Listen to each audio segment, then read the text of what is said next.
Boa noite. Boa noite. Vamos agradecer a presença de Jesus, né? Trazendo essas bênçãos para todos nós aqui nesta noite. Que nós possamos ser iluminados por essa luz grandiosa desse nosso Mestre. E o nosso tema de hoje é falando de Jesus. Jesus em tempos novos. E o meu irmão Paulinho, né, é que fará esse estudo para nós sobre esse tema. Então nós faremos a prece de abertura, rogando ao Pai toda a luz necessária para esse estudo da noite. Que a nossa compreensão seja um pouquinho melhor do que a de ontem, né? Que nós consigamos entender cada palavra e entender os verdadeiros ensinamentos de Jesus. Pai nosso que estais nos céus, santificado seja o vosso nome. Venha a nós o vosso reino, seja feita a vossa vontade, assim na terra como no céu. O pão nosso de cada dia nos dai hoje, Senhor. Perdoa as nossas dívidas e continua nos ensinando a perdoar a quem nos tem ofendido. Não nos deixes cair em tentações e livra-nos, Senhor, de todos os males que ainda insistimos em carregar dentro de nós. Em seu nome, dos amigos espirituais, da Nossa Senhora Maria, iniciamos esse nosso encontro da noite. Que assim seja. Agora, fica com a palavra. Obrigada a todos.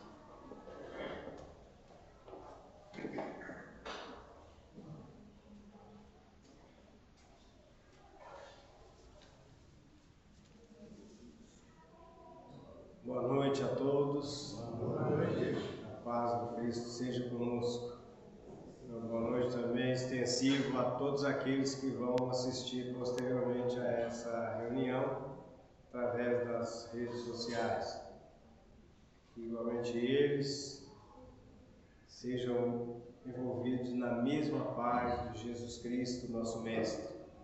Hoje nós temos a continuidade da nossa atividade das segundas-feiras, que é a nossa reunião dedicada a estudos da doutrina espírita, do Evangelho de Cristo, e são momentos assim que a gente tem para reflexão, porque muitas vezes na correria do dia ou nas dificuldades que nos marcam, a gente não pode ter um momento como esse. Então o ideal aqui agora é que a gente se abstenha de qualquer pensamento material, qualquer problema que a gente tenha, que fique lá fora. Depois, daqui 45 minutos, uma hora no máximo, nós vamos reassumir essas dificuldades e enfrentá-las, seja quais forem os problemas. Porque a nossa vida tem isso, a gente tem época que nós temos problemas financeiros. E os problemas financeiros é assim, uns preocupados com o que tem que pagar e muita gente também preocupada porque não vai receber. Então, esse é um problema. Nós temos problemas de ausência de familiares, que por um motivo ou outro não estão com a gente, nos causam dificuldades, dores, outros problemas.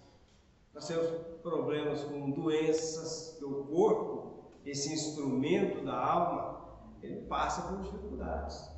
Então ninguém aqui na Terra vive assim um período, ou mais de um período, sem doenças. Quando eu digo um período de uma encarnação inteira. Então nós temos tempo de saúde, tempo de doença, tempo mais ou menos, mas tudo isso vai passar. E cada uma dessas situações há uma lição para a gente. Então vamos pensar nisso, vamos nos ligar a Jesus Cristo, aos benfeitores espirituais desta casa, e nos preparar, nos iluminar, pacificar o coração. Aí depois que terminar, a gente vai pensar nos problemas que a gente tem, mas aí em melhores condições para a gente resolver um após o outro. E não se iludam, vencido esses de hoje, outros problemas virão, né? Porque a vida na Terra é uma sequência de desafios. Nós sabemos que a gente não vem para descansar aqui na Terra. Aqui não é uma estação de repouso, aqui é um campo de lutas espirituais. Dito isso, nós podemos ir para o nosso assunto de hoje, que é para falar de Jesus Cristo. Jesus Cristo em tempos novos, né? Mas nós não estamos falando aqui, quando a gente fala tempos novos, não estamos nos referindo a esse ano, não. Nem ao ano passado e esse, nem nessa década. Quando se refere a tempos novos ou novos tempos, em relação à espiritualidade, ao progresso da humanidade, nós estamos falando de grandes períodos. Então esses períodos normalmente acontecem e levam a humanidade a grandes mudanças, grandes transformações. Transformações que acontecem em vários contextos. Não é só transformações na questão da espiritualidade humana, mas são transformações na área tecnológica, do trabalho, das artes, transformações no mundo pessoal, né, de cada um. Às vezes o mundo está mais ou menos tranquilo, mas um espírito, numa determinada fase da sua vida, passa por transformações tão profundas em si mesmo e avança na direção de conquistas de conhecimentos, de virtudes, que ele passa a viver um tempo novo. Esse tempo novo, então, representa um grande período. A gente pode falar que esse período que a gente vive começou lá quando o Cristo esteve conosco. Se eu fosse fazer uma classificação, eu diria isso, começou lá. Por que começou ali esse tempo novo? Porque a partir de Jesus Cristo, os seus conceitos, os seus exemplos, a partir dele, iria haver devagarinho uma ruptura com o passado e uma transformação para o futuro. Essa ruptura, quem viveu na época de Jesus, pouco tempo depois, quem vive hoje, não se dá conta disso, às vezes nem percebe isso. Mas foi tão profundo esse momento na história da humanidade, nós podemos dizer que depois da criação da própria Terra, a presença do governador espiritual na Terra foi o fato mais relevante. Porque esse espírito, aqui na Terra, corporificado, é uma coisa assim que o planeta ia ver uma vez e nunca mais. E por pouco tempo, né, na contagem terrestre. Então esses tempos novos representam esse grande período. A gente pode falar que quem quiser classificar de outro jeito, não tem problema, né? Porque o estudo é livre. É igual a botânica, né? Tem gente que tem botânico que classificaram as plantas de um jeito, um outro pode ver, não, mas esse aqui para cá tem mais esse aqui. Isso é livre. As conquistas aí na ciência, nos estudos, de livre, de cada livre pensador, desde que ele tenha bases, né, científicas e tal. Mas esse início começando, então, por que eu digo começou lá? Porque até então, ali, por um grande número de povos, a questão do conhecimento de Deus já existia. O Deus único, já estava com os homens, por exemplo, a lei divina, com 10 tópicos, só que virou uma confusão, porque havia muitos profetas que foram incorporados a livros, e havia os costumes, os estudos que eles incorporavam, e aquilo começou a virar uma salada, e às vezes coisas assim tão simples do dia a dia, era motivo de graves punições. Era repreendido quem não lavasse as mãos na hora da refeição. Isso é motivo de repreensão. No modo de educação nas escolas, sobre higiene. Aí Jesus surge no cenário do mundo e ele pega todo esse arsenal de conhecimentos, de discussões que havia com os doutores da lei, reúne tudo aquilo e apresenta um ensinamento. Amareis o vosso Deus de toda a vossa alma, de todo o vosso espírito, de todo o vosso coração. E amareis o vosso próximo como a vós mesmos. Pronto, disse ele. Está aqui toda a lei e os profetas. E ele tinha muito mais que ensinar. Ele tinha muito mais para falar.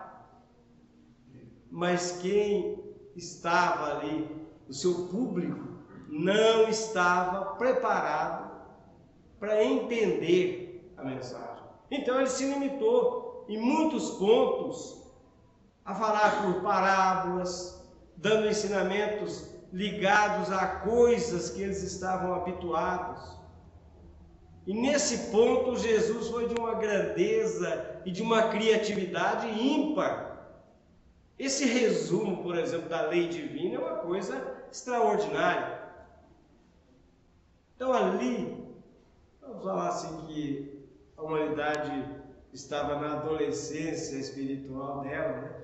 Ela recebeu a presença de Jesus Cristo. Só que passado aquele momento de luz, os homens foram se esquecendo e começaram a complicar outra vez.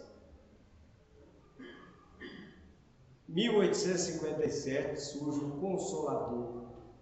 E aí nós podemos dizer o seguinte, que naquele tempo a humanidade estava atingindo a sua maioridade, principalmente intelectual, porque ela já estava pronta para grandes voos da tecnologia que a partir daquele tempo se acentuaram. E nós vivemos hoje uma coisa absurda. Invenções que surgem ontem, hoje são substituídas por outras melhores, e as coisas estão assim, caminhando de uma forma muito acelerada. E aí o Consolador, que é a doutrina espírita, veio e falou claramente sobre a natureza espiritual do homem. Então, tempos novos são esses tempos que nós começamos lá atrás, porque se a gente for considerar a história da humanidade, vai bem lá atrás. Esses 2 milênios e esses quase 200 anos agora de doutrina já, são tempos assim, excepcionais, de muitas possibilidades. Mas quando surge o assunto, né, a gente pode achar assim, não, mas eu queria ver Jesus no tempo de hoje, das redes sociais, né? Será que se Jesus mandasse um zap para a gente, se ele estivesse por aqui, ou se ele fizesse uma postagem aí no Facebook, no Instagram, o que ele escreveria? Será que ele teria seguidores, hein? Ou eles iam, como é que fala? Eles iam, tem uns termos que eu nem conheço, né? Será que ele mudaria a mensagem? Não dá. Imagina o Brasil, o jeito que está. Essas divisões, essas coisas. E Jesus por aqui, mandando uma mensagem, né? Ele estava ali, de repente, opa, do grupo do amor, né? Ele não ia fazer parte de um outro grupo. Tinha que ser o grupo do amor, do sentimento, da iluminação, né? Ele escreveria o mesmo que eles falou naquele tempo. E eu nem sei se ele escreveria, porque já não escreveu naquele tempo, acho que ele mandaria um áudio, né? Não é verdade? Acho que ele mandaria um áudio para a gente. E a mensagem seria a mesma, porque se ela foi dita lá 2 milênios atrás, ela é muito atual. A gente ligaria, clicaria ali e escutaria a voz do Cristo falando: tendes ouvido o que foi dito, amareis os vossos amigos e odiareis os vossos inimigos. Eu, porém, vos digo, e a gente escutando, né? Ó, a mensagem de Jesus Cristo: amai os vossos inimigos, orai por aqueles que vos perseguem e vos caluniam.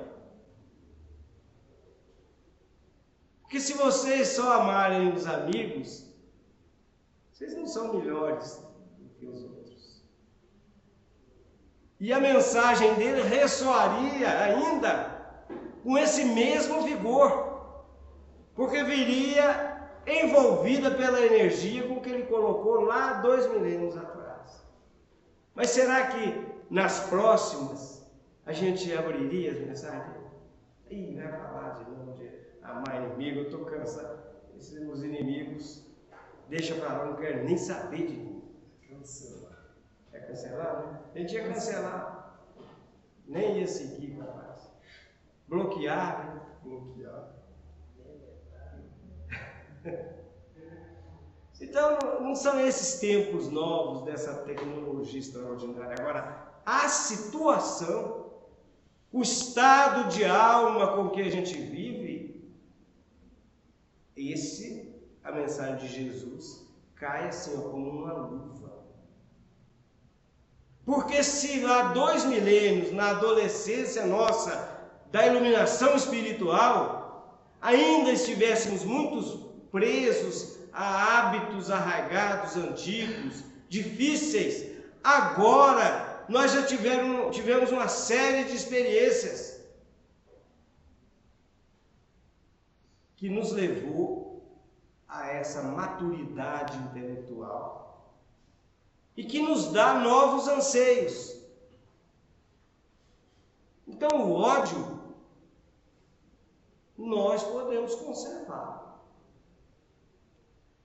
A recomendação de Jesus é clara: tendes ouvido, eu porém vos digo, olha, faz assim que vai ser melhor. Ele não fala assim, ó, ou vocês façam isso, ou vocês estão perdidos. Tem isso. Não tem uma imposição, nem do Cristo, nem da doutrina espírita. O ensino chega como uma luz que ilumina o nosso mundo interior. E aí, de posse desse conhecimento, nós fazemos as nossas reflexões. Então, reflexão, meditação, isso já é uma situação muito própria desse tempo e dessa maturidade que nós estamos começando a viver. Em que nós sabemos já pesar as coisas, em que a razão está presente, não aquela razão séculos atrás que dizia para a gente que o homem só precisava da razão para se dar bem na vida, que Deus estava morto, que o homem podia seguir a sua razão e ela o conduziria ao sucesso, ao êxito na sua existência. Muitos abraçaram essa teoria. Abraçaram com isso o próprio materialismo, porque para eles a vida se resumia à razão que era engendrada pelo cérebro, pelo quimismo das células cerebrais, dos neurônios, e que essa movimentação elétrica das células gerava uma consciência que nascia do cérebro. Então era um materialismo. Para que Deus? se o homem tem esse guia que é a razão, e o homem abraçou o materialismo e foi com a razão, como se ela fosse um farol completo para iluminar o seu caminho. E ele avançou, mas em vez de soluções completas, definitivas, ela deixava um vazio e o homem começou a perceber que lhe faltava algo, que lhe faltava ainda um outro elemento. Esse elemento é a fé, mas que os homens de ciência não aceitam, não usam esse termo. Nem para o espírito eles usam isso. Muitos usam a mente, consciência, mas alguns cientistas já sabem que a consciência não é fruto do cérebro,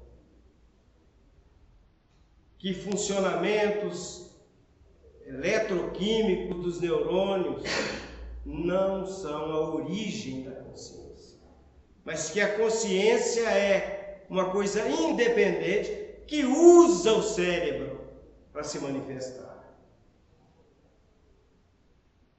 Muitos estão pesquisando sobre isso. Mas o nosso tempo, esse tempo novo, é para isso. É para a gente pesquisar, ir atrás, descobrir. O tempo da fé cega ficou para trás. Isso foi até Jesus Cristo. Agora, principalmente nesse tempo com a doutrina espírita, houve até uma recomendação, do codificador, que a fé verdadeira ela pode encarar a razão face a face em qualquer tempo da humanidade. Nesse tempo agora, nessa década, nas décadas anteriores, teve muita pesquisa de homens de ciência que por uma razão ou outra entenderam que tinha alguma coisa ali.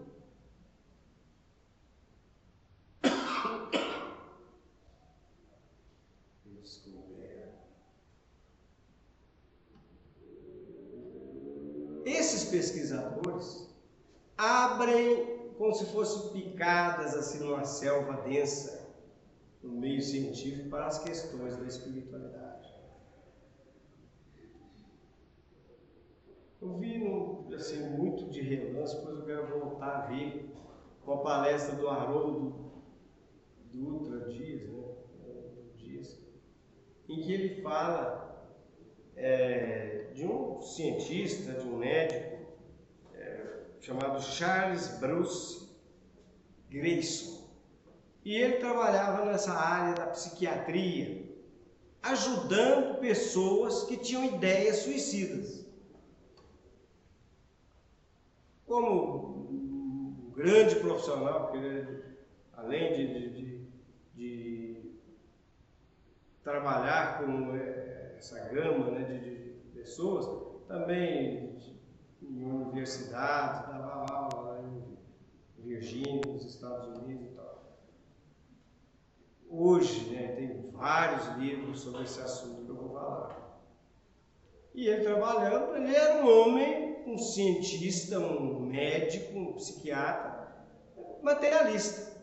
Para ele, tudo se resumia ao cérebro. Parado o cérebro, acabou. Não tem eletricidade mais aqui, faltou oxigenação, durou um tempinho, não houve reanimação, acabou, encerrou. E um dia ele tinha um caso que ele estava cuidando e a pessoa estava em coma. E teve algum momento lá que ela teve assim, uma parada, aí quase foi dado como morto, alguma coisa assim. Ele saiu andando ali, foi numa lanchonete do hospital, Chegou lá, pediu um lanche, foi comer. E a hora que ele foi comer, ele derrubou ketchup na gravata dele. E o homem dado como morto já. Cérebro parado, aparelhos ligados, sem atividade cerebral. Aí ele sujou, né, de ketchup, mas ansioso, né, da boa aparência e tudo, ele pegou o jaleco dele, deu uma fechada a mais nele, para esconder o ketchup que ele tinha sujado. Ele escondeu e voltou. Entendeu o moço com aquelas técnicas lá, conseguiu depois a reanimação do cidadão. Quando ele conversou com esse homem falou: eu ouvi muita coisa quando eu estava ali. Mas você viu o quê? Porque eles achavam assim: não, isso é fantasia. O cérebro ali naquele estertor da morte, né, faltando oxigênio, e ele que tentando se manter, a pessoa fantasiava, vinha coisas do subconsciente, e aquilo a pessoa achava que via aquilo. Aí o cidadão falou: não, eu vi. Você lá na lanchonete, você sujou a sua gravata de ketchup, eu vi. Eu estava lá. Aí ele falou assim: espera, é muita fantasia, eu gosto disso aqui. A partir daí ele começou a estudar sobre esse assunto. E hoje ele tem vários livros, é uma autoridade nesse assunto. Então, como ele, outros estão pesquisando exatamente para que a construção da fé, ou seja, essa certeza de que o homem é um ser espiritual, não seja uma coisa que o pai falou, a mãe falou, que ele se acostumou com isso, mas seja uma conquista, um conhecimento que tenha uma base sólida e que essa construção esteja pronta na alma do indivíduo para que ele tenha forças para enfrentar todos os desafios que vêm depois. Porque depois dessa conscientização de que nós temos alguma coisa que quando o cérebro parar, essa coisa sai e tem consciência e vê e vive. Quando a gente souber que há um princípio, né, espiritual que não morre com o corpo, se isso for, a gente for sincero com a gente mesmo, isso vai nos levar a uma transformação muito profunda. Pode ser que não surja ali, eu vi hoje, amanhã eu sou um santo. Não é isso que nós estamos falando. Nós estamos falando de compreensão de valores, de compreensão do valor da vida humana, de como aproveitar essa vida, o que, a partir daí, dessa continuidade da vida, o que é importante, o que realmente vale a pena. Aí abre-se um campo de estudos extraordinário. Foi o que fez o Dr. Bruce, que abriu para ele foi atrás, pesquisou outros tantos casos, escreveu já vários livros. Então, para nós que quisermos estudar um pouco, há uma bibliografia extensa. Então, ele teve, como assim, um mote, um motivo, um ketchup derramado na gravata. Mas bem antes de lá atrás, quando da chegada do Consolador, Allan Kardec, ou o senhor Hipólito Leon, visitando uma reunião, perceberam que as mesas subiam, que elas giravam, que elas batiam o pé, que elas respondiam perguntas. E ele, que sabia praticamente tudo sobre magnetismo, quando ele viu o fenômeno e as pessoas envolvidas na realização, que eram dignas, honestas, não eram charlatãs, e ele pôde ali, naquele ambiente, constatar a excelência do fenômeno. Ele falou, tem alguma coisa por trás disso aqui. Enquanto a sociedade parisiense se divertia nos salões com as mesas girando, fazendo graças, ele foi um pouco além, falou, o que move essas mesas? Mas mais do que isso, onde vem essa inteligência que ela demonstra? Nós temos nesse fato, Sr. Allan Kardec, a excelência dos tempos novos. Começou ali, para a humanidade, principalmente para os espíritas, a fase da construção da razão esclarecida pela fé. Deus nunca esteve morto. E os que morreram também não estão mortos, porque foram eles que responderam as perguntas. Kardec diz que ele nunca imaginou que fosse um espírito. Ele queria saber qual a causa. E os espíritos responderam, nós somos as almas dos que viveram aí. Esses tempos novos, nós vivemos ele agora. Em que, com todos esses conhecimentos, mas não vamos seguir os outros não, vamos buscar por nós mesmos, para que a nossa fé seja sólida. Esse momento representa o momento da ruptura com o passado. Porque tempo novo é isso, há uma ruptura de hábitos antigos e aquisição de valores novos, de entendimentos novos. E isso leva a gente igualmente a implantar tempo novo em outros contextos, na nossa profissão, na área tecnológica do trabalho, na questão pessoal, nas artes, na música.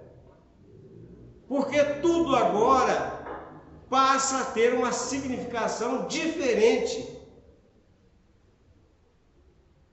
Se antes havia o conceito de aproveitar a vida, gozar a vida e viver até a exaustão os prazeres humanos, a partir desse contato com a espiritualidade superior, através da doutrina espírita, que é Jesus de novo conosco, nós passamos a entender que há sensações, sentimentos e alegrias que não se confundem com os prazeres terrenos, que são muito mais substanciais em termos de satisfazer essa necessidade espiritual que nós temos. Muitos dizem que o espiritismo não é religião. Vamos falar que eles estão errados? Não. Outros dizem que o espiritismo é uma ciência. O espiritismo é uma filosofia. Estão certos? Porque é isso aí, tudo. E essa filosofia que abre as cortinas da vida espiritual, da realidade do espírito, que faz com que o homem comece a pensar em valores morais, em valores éticos, porque ele sabe e ele aprende que tudo que ele faz tem consequências para o seu futuro imortal. E a partir desse momento em que essas consequências morais, ele toma consciência disso, a doutrina espírita parece que vira uma religião dentro dele. Porque ele assume um compromisso, não perante um médium, um dirigente de centro, um sacerdote qualquer. Ele assume um compromisso consigo mesmo e com Deus, de se adequar a esses princípios novos que ele está descobrindo a excelência deles. Ele começa a perceber que a excelência desses conhecimentos e dessa vivência diferenciada dá a ele uma coisa que o homem, a maioria deles, perderam aqui na terra. Que é a paz de espírito, que é a serenidade no coração. Essa tranquilidade interior, fruto do dever cumprido, fruto dessa certeza de que a vida está aí, à nossa disposição para a gente vivê-la. E que isso não terá um fim. Isso é a coisa mais maravilhosa. Eu lembro da minha juventude nesse tempo, faz tempo, mas lembro, em que a ideia da morte não me causava nenhuma sensação boa. Aliás, estragava o meu dia. O fulano morreu ali, nossa. Eu já passava longe, não queria ver corpo, não queria ver velório, não queria nada. A ideia de morrer era para mim simplesmente inadmissível. Mas como morrer?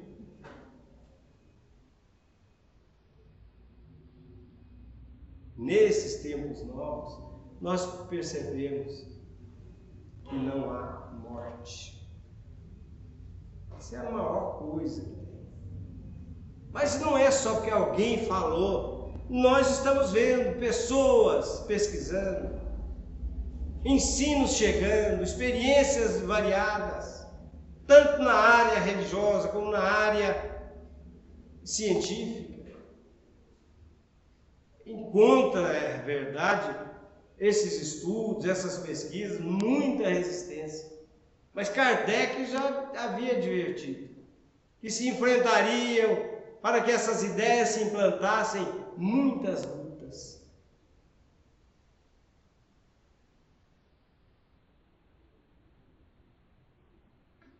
No Evangelho segundo o Espiritismo, capítulo 6, o capítulo 10, a gente passa meio batido nele, o Cristo Consolador, tem ali a instrução dos Espíritos, 4 mensagens do Espírito de verdade. Esse Espírito de verdade, muitos dizem, não, é Jesus Cristo. Outros dizem, não, o Espírito de verdade é uma pleiade de espíritos, que juntos, sob a inspiração de Jesus Cristo, divulgou a doutrina espírita e continua divulgando até hoje. Outros ainda falam o seguinte, não, é um espírito que, ligado diretamente a Jesus Cristo, traz a mensagem do Cristo até a gente. Quando eu li essas coisas, eu falei assim, olha, para nós, para a nossa questão prática aqui, qual que é a diferença? Se for um espírito ligado a Ele, a Jesus, e traz de volta para a gente o pensamento e o amor, o ensino de Jesus Cristo, que diferença que faz? Ou mesmo, se for essa pleiade de espíritos iluminados, que nos envolvem nesses conhecimentos, que diferença que faz? Quem lê as mensagens, embora esteja assinado o Espírito de verdade, acha que é Jesus. Porque muitas vezes começa assim, venho como outrora aos filhos de Israel, trazer a verdade e dissipar as trevas. Não, pera um pouquinho. Mas aí pode ser esse Espírito que está falando em nome de Jesus. Também pode ser a pleiade de Espíritos expressando o pensamento de Jesus. Então não importa. O importante é a grandiosidade da mensagem. Numa delas, no último parágrafo, revelando essa perfeita sintonia entre a mensagem dele e o Evangelho de Jesus, que foi oferecido lá atrás, ele diz o seguinte: esse cara é curioso ou não? Antes de eu falar isso, eu vou contar que um dia Allan Kardec, lá na reunião dele, escutou umas batidas. Aí ele perguntou para o espírito que estava incorporado na média, escrevendo, que barulhos são esses? Ele falou, é o seu espírito guia que quer comunicar com você. que ele tem para falar comigo? Né? Aí o Espírito fala assim, não, pergunta para ele está aqui. Dirija-se diretamente a ele. Está lá nas apóstolos. Aí ele se dirige ao Espírito. Espírito, meu Espírito guia, meu protetor. O que o senhor queria quando ele disse? Eu queria chamar a minha atenção. E aí era só um erro lá que tinha, não, que eu devia analisar num parágrafo lá. Aí falou, mas quem é você? Pode me dar o seu nome? Aí o Espírito diz o seguinte, para ti, serei somente a verdade.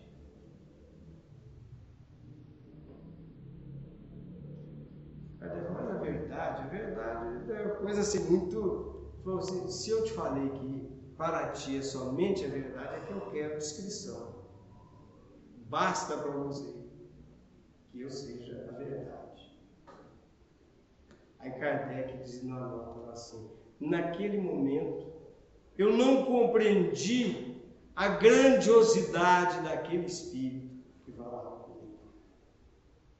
E aí o Espírito diz o seguinte, sempre que você precisar, eu estarei contigo e vou reservar 1/4 de hora por mês para te ajudar, te esclarecer, tirar dúvidas.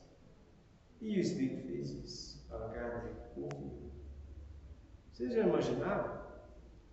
Durante um mês ele tinha 1/4 de hora. Se a hora tem 60 minutos, ele tinha 15 minutinhos para falar com esse amigo espiritual dele. E ele deu esse nome, a verdade. Mas fica tudo interligado, né?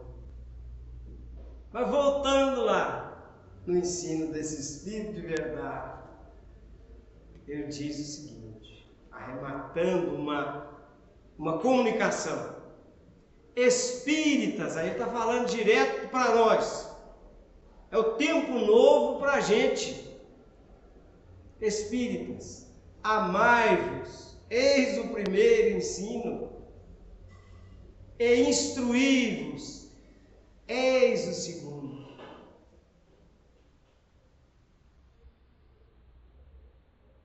Também falaria no outro momento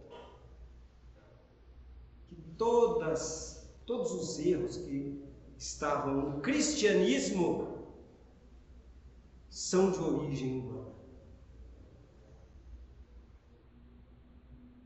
Que a mensagem que ele trouxe, essa não tinha erro. E nesse ponto aí do Espírito, amai-vos e instruí-vos, nós percebemos, para esse tempo novo nosso, o que realmente nos importa. Qual é a grande utilidade que nós temos que dar à nossa vida? Como aproveitar essa vida realmente? Amando-nos uns aos outros. E aqui ele não está falando, ó, você vai amar só os de esquerda, você vai amar só os de direita. Não, ama os do centro, de preferência os do centro espírita. Não é isso. Amai-vos, eis o primeiro ensino. Então, esse amor é a grande lei da vida. A doutrina espírita nos diz que há um princípio material no universo e que também é um princípio inteligente. Nós somos uma individualização desse princípio inteligente. Nós somos uma criação divina. Nós somos obra do pensamento e do amor infinito de Deus. Então, quando o Espírito de verdade recomenda amai-vos, ele nos coloca em sintonia com a divindade. É para a gente se ligar ao Criador em todos os momentos. É para que não haja divórcio da nossa personalidade, da nossa consciência com a lei divina.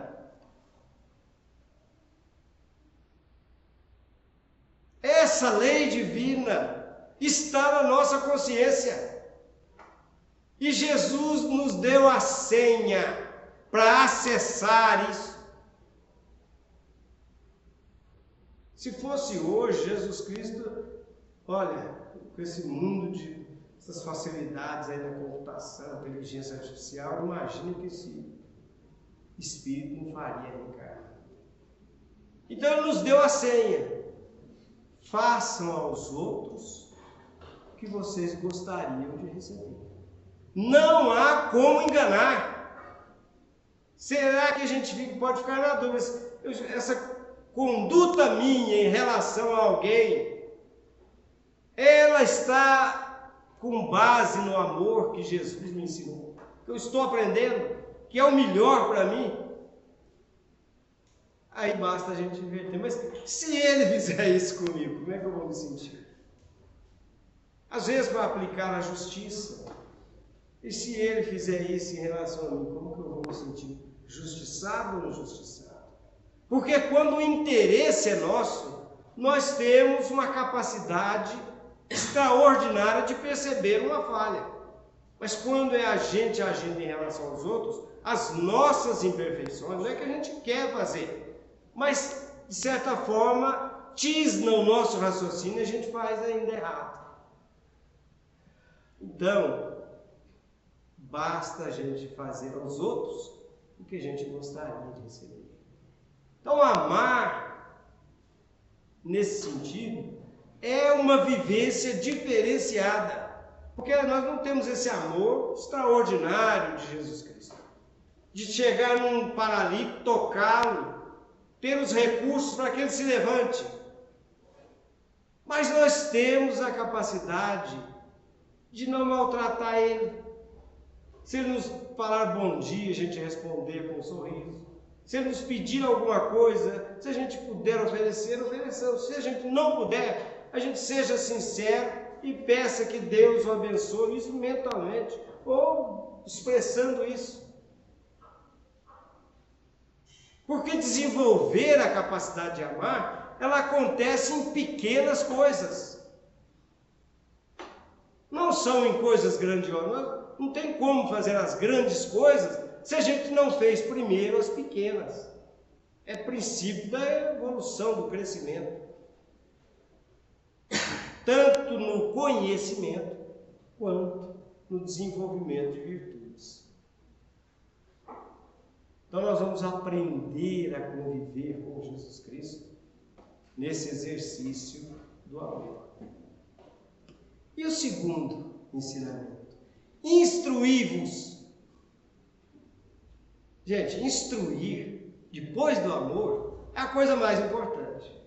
A gente saber das coisas, conhecer leis, conhecer a nós mesmos. São princípios fundamentais. Aliás, esse esclarecimento de conhecer a si mesmo está com a humanidade desde lá da antiguidade. Que o homem sabe que precisa se conhecer. Mas não é só conhecer a si mesmo. Há inúmeras leis da natureza que ele precisa conhecer. Que ele vai ter que conhecer. E ele vai viver diversas experiências nesse meio, para ele se desenvolver nisso. Tem leis da natureza, leis do campo social, psíquico, que ele vai ter que aprofundar nelas. Então, o conhecimento é uma luz para a nossa intelectualidade que nós vamos adquirir ponto a ponto, sem pressa. Porque não tem como você adquirir, pegar uma avalanche de conhecimento e jogar para si mesmo. Não, você vai, aprende uma coisa, aprende outra. Vamos aprendendo, vamos estudando. Esse é o nosso caminho. Para nós estamos vivendo esse tempo novo. E olha, como a gente estuda, reúne, nós estamos nos tempos novos com Jesus.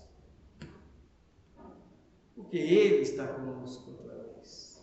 Estava com a gente lá atrás, quando a gente estava envolvido em coisas muito piores. Nós estamos mais próximos agora. já reservamos um espaço aqui, ó, e às vezes até no coração lá, para conviver com Cristo. Daqui a pouco, eu digo daqui a pouco, mas pode ser dezenas de anos, pode ser um século, nós nos transformaremos em braços de Jesus Cristo. As nossas mãos serão as mãos de Jesus, no socorro, no trabalho digno, na valorização da vida. Mas nesse tempo, lá na frente, não haverá mais sombra no nosso coração. E a nossa mente será um espelho cristalino, onde a lei divina se refletirá e descerá pelas nossas mãos e pés, pela nossa ação, a iluminar também o mundo. Mas isso é para o futuro. Agora vamos voltar para a nossa pobreza, para a nossa indigência ainda, mas rica de possibilidades, de conhecimento, de oportunidades para que a gente avance no crescimento. Só outro dia para a gente continuar. Já são quase 9:09. Eu vou encerrar, desejando a todos muita paz, saúde, paciência na doença, porque são as nossas lutas, e que a gente aprenda com Cristo realmente a nos amarmos uns aos outros, como Ele nos ama, até hoje e sempre. Muito obrigado pela oportunidade.